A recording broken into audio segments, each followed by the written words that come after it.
Il ne faut pas oublier que les gens travaillent d'abord et avant tout pour financer leur vie.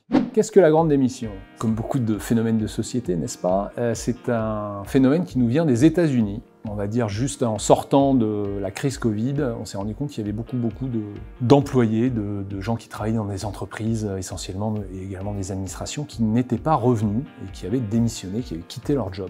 Donc c'était assez massif. On constate qu'il y a eu un retour à l'emploi assez important, c'est-à-dire que à peu près quasiment 50% de ceux qui avaient quitté le marché de l'emploi, ils sont revenus.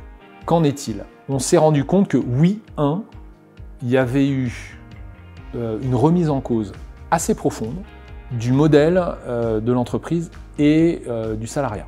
Donc pas mal de gens, notamment des gens qui ont été confinés, ont un peu pété les plombs, ont dit voilà, est-ce que c'est vraiment ça ma vie? Alors c'est assez courageux, mais ça s'est expliqué notamment parce que les personnes qui ont quitté le monde de l'emploi en avaient les moyens.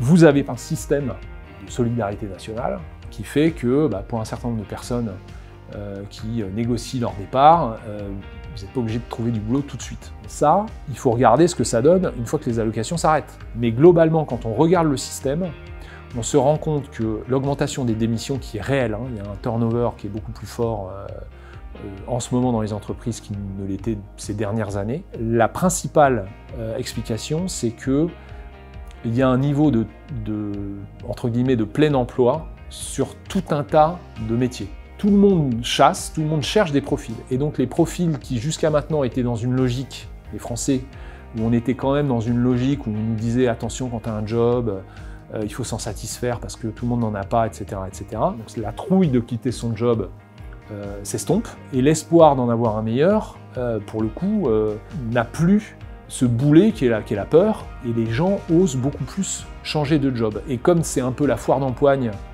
parfois auprès des recruteurs, ça fait qu'il y a plus de gens qui démissionnent. Mais on ne constate pas, en France, une sortie massive, comme on a pu le voir aux États-Unis, de l'emploi. C'est des gens qui vont être entre deux jobs ou qui vont quitter un job pour recommencer un autre job beaucoup plus vite. Ce qui est intéressant, c'est de voir à quel point ça questionne ce modèle-là. C'est un message à prendre très au sérieux de la part des entreprises qui ont ce défi de rester des terres d'accueil intéressantes et pas uniquement avec un salaire et un statut, mais aussi avec un intérêt. À mon époque, il y avait un grand humoriste qui s'appelait Coluche, ça remonte, n'est-ce pas?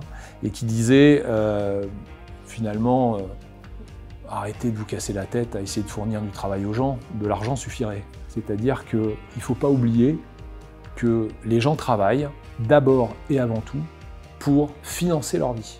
Et si ce travail, dans nos sociétés plus riches qu'elles ne l'étaient naguère, eh bien, perd son intérêt et qu'on n'a plus besoin de ce travail pour financer sa vie parce qu'on a fait des économies et qu'on dépense moins, les gens vont se passer de travail. Donc il faut rester intéressant, attractif en permanence et se remettre en cause.